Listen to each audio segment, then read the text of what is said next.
여러분 안녕하십니까? 정성산TV가 강력하게 주장하는 것이 있다면 과연 무엇이겠습니까? 얼마 전에도 방송을 해드렸지요. 윤석열 대통령님의 최측근 그분이 윤석열 대통령은 분명히 이번 4.10 부정선거와 관련해 경악하고 있으며 조만간 액션을 할 것이다. 그러니 정성산 감독은 정강훈 목사님과 함께 이재명, 조국, 문재인 구속, 4.10 부정선거 박살, 제2의 4.19 혁명, 제2의 5.16 혁명을 만들어 달라라고 강조했죠. 이에 정강훈 목사님도 뭐라고 강조했습니까? 이번 4.10 부정선거와 관련해 우리가 국민 대혁명을 일으키면 윤석열 대통령은 부정선거를 칼을 댈 것이다. 왜? 윤석열 대통령 앞으로 쓸 수 있는 카드가 많지만 우리 국민들이 계속해서 부정선거, 박살, 문재인, 이재명 구속 그 여론을 계속해서 확대시켜 주시면 윤석열 대통령이 쓸 수 있는 카드 빨라진다 라고 강조했지요. 그전에도 말씀을 드렸습니다만 윤석열 대통령이 딱 하나만 쓰면 되지 않습니까? 무엇입니까? 대통령 비상대권 또한 긴급 수사 명령 아니겠습니까? 자, 지금 현재 윤석열 정부 난리가 났습니다. 대미 수출 역대 최대, 방산 잭팟 12개국, 영국의 이코노미스트가 한국 2위, 정성산TV 좋아요, 구독, 알림은 큰 힘이 되겠습니다. 후원해 주시는 모든 분들께 가열차게 열공. 자, 이 와중에 윤석열 대통령 정부가 지금 일을 얼마나 잘한다는 겁니까? 보십시오, 여러분. 4월 대미 수출 역대 최대, 반도체, 자동차가 이끌었다. 수출은 7개월 연속 플러스, 무역 흑자는 11개월 연속 흑자, 자동차 수출도 역대 최대 기록. 수출이 완연한 회복세에 접어들었습니다. 수출이 반년 넘게 증가세를 이어간 가운데 증가율은 10%대 중반까지 치고 올랐습니다.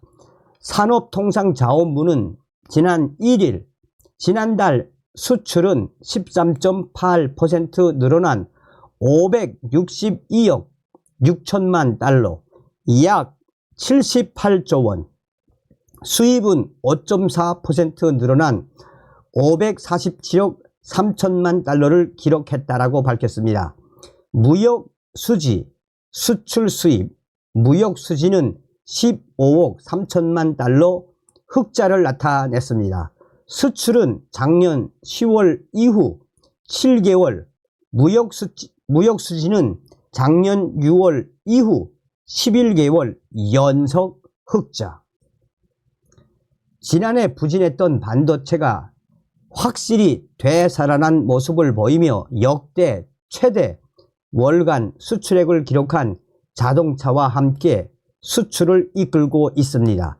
반도체 수출은 지난달 56.1% 급증한 100억 달러로 작년 11월부터 이어진 수출 증가세를 이어갔고, 자동차는 100억 달러로 작년 11월부터 이어진 수출 증가세를 이어갔고, 자동차는 10.3% 늘어난 68억 달러로 이전 기록이던 작년 11월 65억 달러 실적을 전부 다 넘어섰습니다. 지역별로는 대중국 수출이 힘을 내면서 최대 기록을 잇따라 경신하는 미국과 쌍끌이를 하고 있습니다.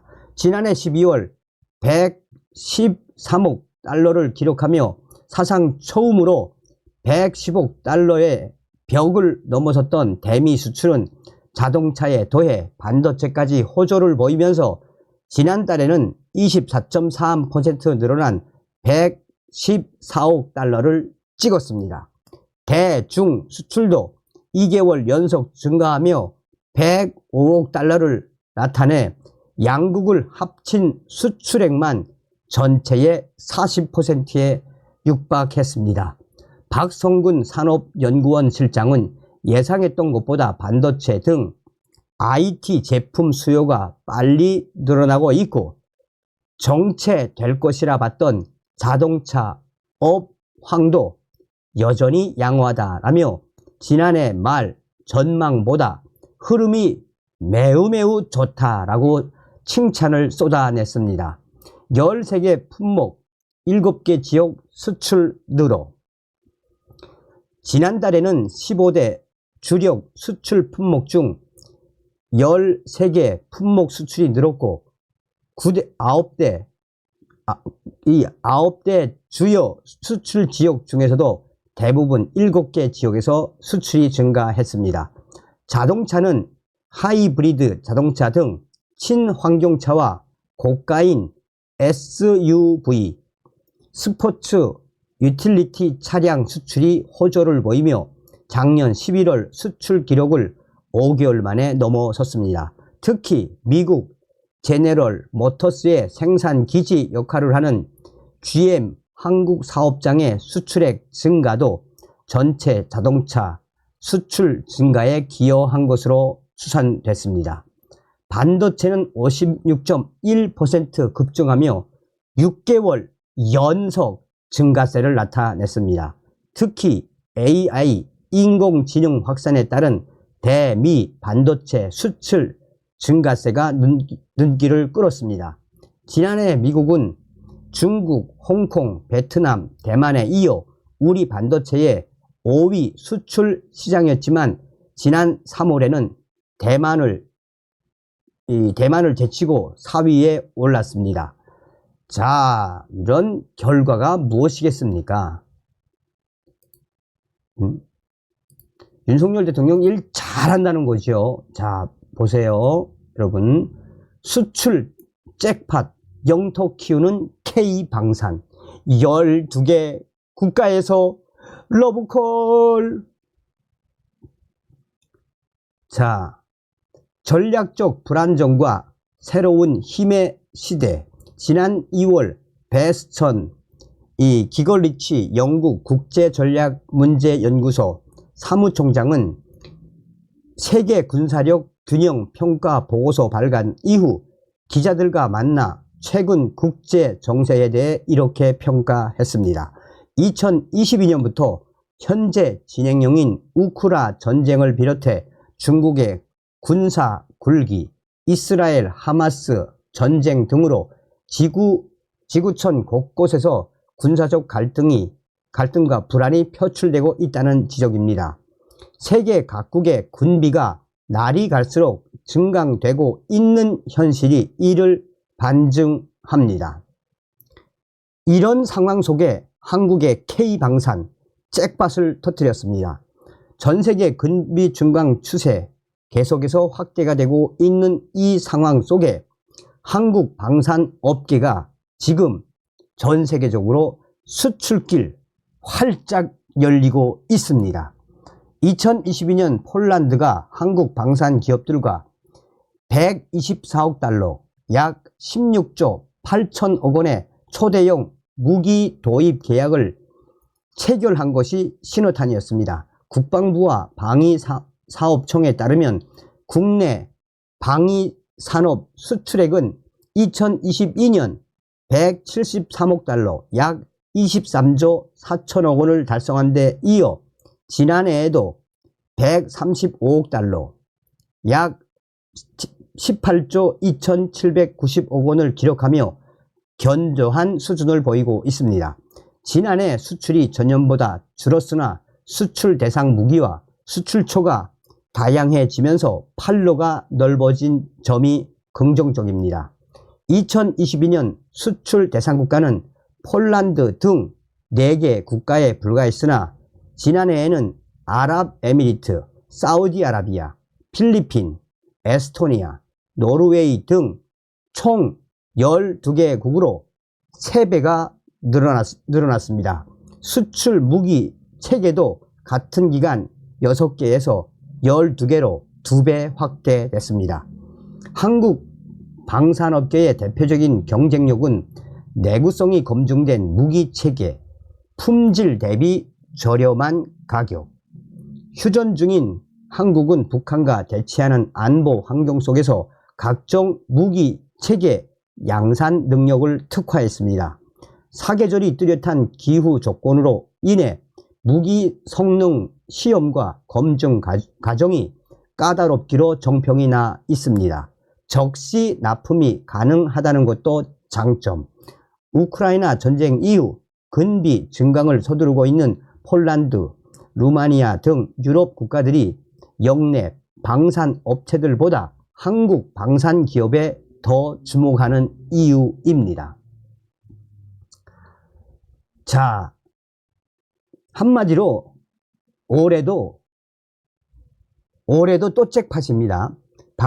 국내 방산 기업은 올해 폴란드뿐만 아니라 루마니아, 사우디아라비아 등 전 세계 곳곳에서 수출 영토 개척에 나서고 있습니다. 특히 올해는 수출입 은행법 개정으로 정부의 정책 금융 지원 여력이 커지면서 30조 원 규모의 폴란드 2차 실행 계약 잔여 물량 K9 308문, K2 전차 820대에 대한 추가 수출 기대감이 높아진 상태입니다. 방산업계는 폴란드 추가 수출 등 해외 수주가 순조롭게 진행될 경우 올해 윤석열 정부가 내세운 수출 목표액인 200억 달러, 약 27조 원 달성이 가능할 것으로 보고 있으며, 이에 전문가들은 250억 달러 이상 될 수도 있다라고 반기고 있습니다. 여기 이제 이 기사에 구체적으로 어떤 항목이 있으며 어떤 무기가 가며 나왔지만, 어쨌든 우리가 핵심적인 건 무엇이겠습니까? 윤석열 정부가 일을 아주 잘하고 있는 거죠. 자, 보세요. 이것도 좀 기가 막힌 기사입니다. 영국 이코노미스트 한국 세계 10대 고소득 국가 중 물가 관리 2위. 영국 경제 주간지 이코노미스트지는 한국이 전 세계 고소득 선진국 10곳 중 인플레이션, 지속적인 물가 상승 현상, 인플레이션을 두 번째로 빨리 탈출할 것이라고 분석했습니다. 이코노미스트는 지난달 27일 어느 국가가 마지막으로 인플레이션에서 벗어날 것인가 라는 기사에서 고소득 국가 10곳 중 한국이 두 번째로 인플레이션 고착화 수준이 낮다라고 긍정평가했습니다. 이코노미스트는 근원인 인플레이션, 단위 노동비용, 인플레이션 확산 수준, 기대 물가 상승률, 구글 검색 형태 등 5개 지표를 통해 인플레이션 고착화 점수를 자체 산출해 분석을 했습니다. 인플레이션 고착화 점수가 낮을수록 안정적인 물가 관리를 통해 고물가 상황을 빨리 탈출할 수 있다는 뜻입니다. 이코노미스트는 올해 3월 각국의 물가 상황이 조금 개선됐다고 분석했습니다. 특히 한국의 근원 물가 상승률 2.5%, 기대 인플레이션율 2.2%로 10개 조사국 중 9위에 이름을 올렸습니다. 근원 물가 상승률은 변동성이 큰 식품과 에너지 등을 제외한 물가 상승률을 뜻합니다. 기대 인플레이션은 소비자가 1년 후 예상하는 물가 수준을 보여주는 지표입니다. 한국보다 낮은 고착화 점수를 기록한 유일한 나라는 일본. 자, 여기 좀 길게 나왔는데 한마디로 뭐라는 이야기입니까? 윤석열 정부가 잘하고 있다라는 거 아니겠습니까?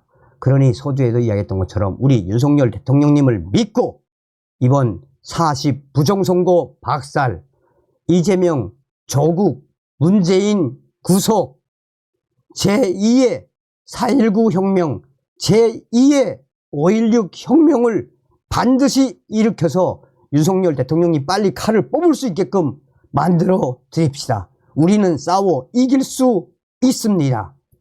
다음 시간에 뵙겠습니다. 멸공.